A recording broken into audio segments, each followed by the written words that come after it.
Hola, ¿qué tal? Gracias por darle clic a este video. Mi nombre es Pedro David Ordaz y le doy la más cordial bienvenida a este espacio en donde abordaremos el tema de la comunicación. Vamos a ver lo que es el proceso de comunicación, así es que sin más preámbulo, comencemos. ¿Qué es la comunicación? Pues antes de que ocurra cualquier otra cosa, lo primero que tengo que decir es que comunicación es expresión.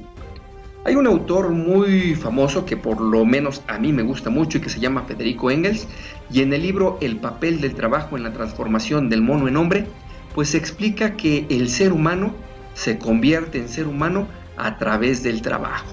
Es decir, los homínidos cuando empiezan a desarrollar el trabajo, empiezan a desarrollar también algunas exigencias.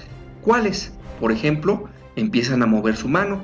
La mano, al moverla, empiezan a tener la necesidad pues de adquirir ciertas habilidades, y en la medida en que la mano va desarrollando el trabajo va desarrollando al hombre, y al desarrollar el trabajo al hombre, el hombre tiene la necesidad de comunicarse y logra comunicarse de manera muy eficiente a través de un lenguaje articulado.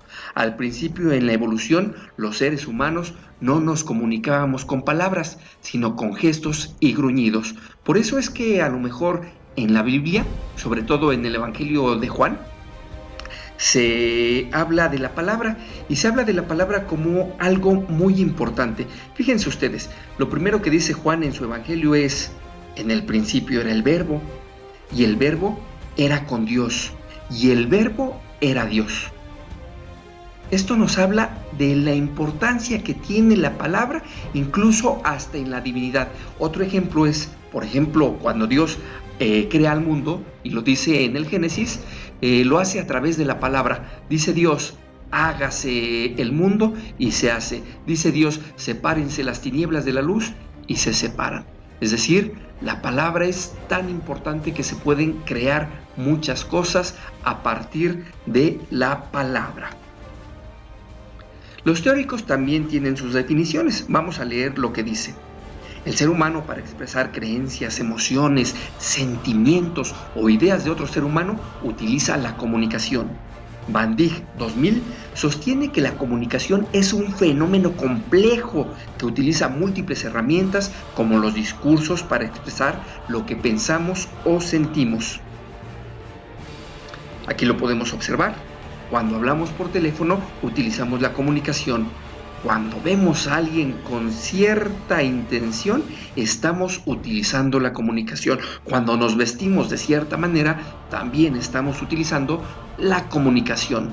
Y es que la comunicación utiliza los discursos, y Van Dijk explica que los discursos de entrada son manifestaciones observables. ¿Y cómo es que los podemos observar o percibir, mejor dicho? Los percibimos a través de sonidos.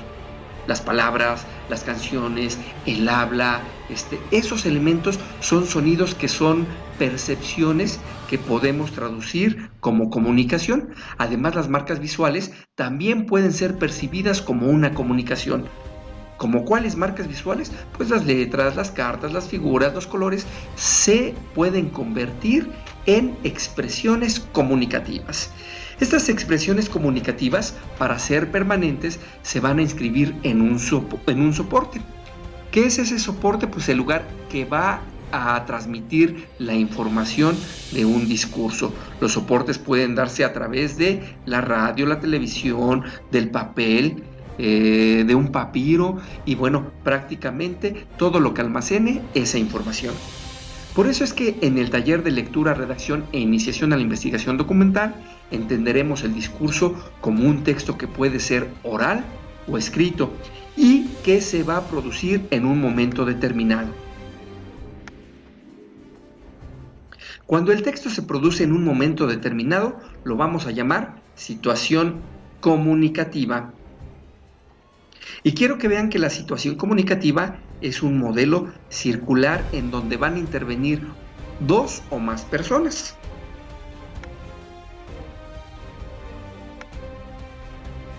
Los elementos que integran la situación comunicativa son evidentemente las personas. El primero es el enunciador, y el enunciador va a ser la persona que va a emitir información o un mensaje. El mensaje, ya lo dijimos, es la información que se va a hacer llegar a un enunciatario. El enunciatario, aquí lo dice, es la persona a quien va dirigido el mensaje. Para que el enunciador y el enunciatario entiendan el mensaje, deben compartir un código. Y el código no es otra cosa más que un lenguaje con el que se van a comunicar tanto enunciador como enunciatario. Ya lo dijimos hace un momento. La información se va a transmitir a través de un soporte y ese soporte va a ser el canal y el canal va a ser el medio por el que se transmite esa información. El mensaje, o más que el mensaje, el enunciador cuando transmite un mensaje siempre va a tener un propósito y este propósito puede ser diverso, desde persuadir, convencer, argumentar, explicar, informar, comunicar, pues es el propósito que tiene el enunciador al dar ese mensaje. Y el mensaje va a tener un referente. El referente es el tema u objeto del que se habla o se escribe. Por ejemplo, si yo quiero hablar mal de mi amigo o amiga, pues el referente va a ser mi amigo o mi amiga. Insisto, quiero que vean que la comunicación es un circuito circular. Y todo lo que rodea a estos elementos, a estas personas, lo vamos a conocer como contexto. Hay diversos contextos. El primero es el contexto semántico. Me voy a permitir leer lo que dice. Las palabras tienen múltiples acepciones o significados.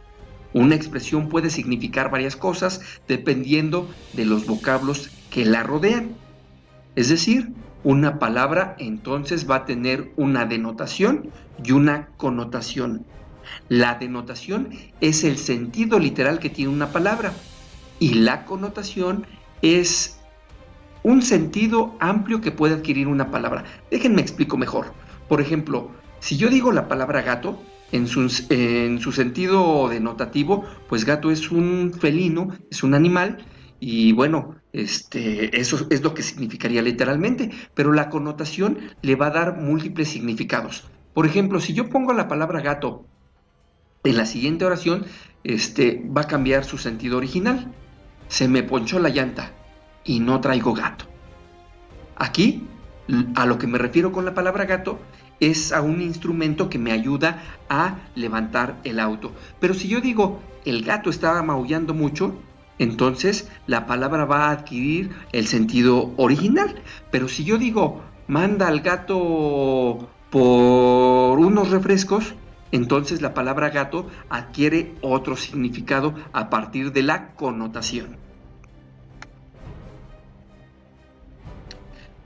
Cuando un enunciador da un mensaje, tiene que tomar en cuenta el contexto físico. El contexto físico puede ser la escuela, el parque, la iglesia, cualquier lugar en donde se encuentren las personas que van a intervenir en la comunicación.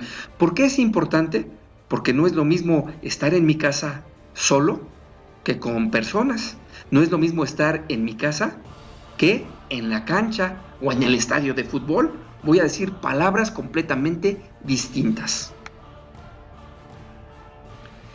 Hay un contexto al que vamos a denominar situacional, y este se refiere a la situación que guarda el enunciador con el enunciatario. Por ejemplo, no es lo mismo hablarle a tu mamá, al papá, al jefe, al padre de la iglesia, que a tu compañero.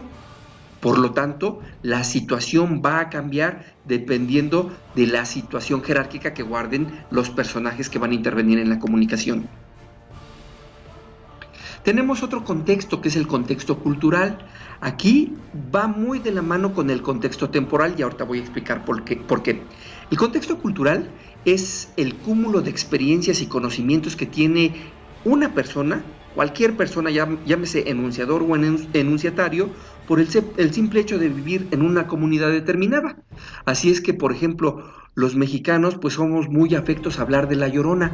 Pero si ustedes hablan de La Llorona en Europa, seguramente no van a entender. O por ejemplo, no es lo mismo nuestra Llorona que la Llorona que aparece en Harry Potter. Ahora bien, el contexto temporal. Aquí se refiere al momento en que un enunciador elabora un texto y el momento en que un enunciatario va a recibir dicho texto. Pienso, por ejemplo, ahorita en la película Lo que el viento se llevó. Cuando se grabó la película Lo que el viento se llevó, había un contexto cultural y temporal diferente al que vivimos hoy. Hoy hablamos de racismo, hay muchas protestas en Estados Unidos que están en contra del racismo y acusaron a la película de ser racista. Pero si ustedes toman en cuenta el contexto temporal, pues en esa época el racismo no es que no estuviera mal visto, sí estaba mal visto. Lo que pasa es que no era un tema del cual se ocupaban las personas. Así es que si trasladamos la película Lo que el viento se llevó al año 2020, hoy la vemos pues muy racista y pues muchas personas se indignaron y dijeron que había que censurarla.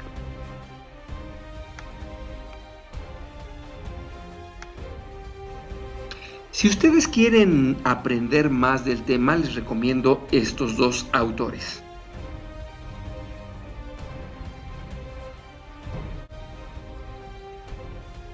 Pues muchas gracias, por lo pronto sean felices, se despide de ustedes Pedro David Ordaz y gracias a Voces de Vallejo, Voces Universitarias por alojar este video.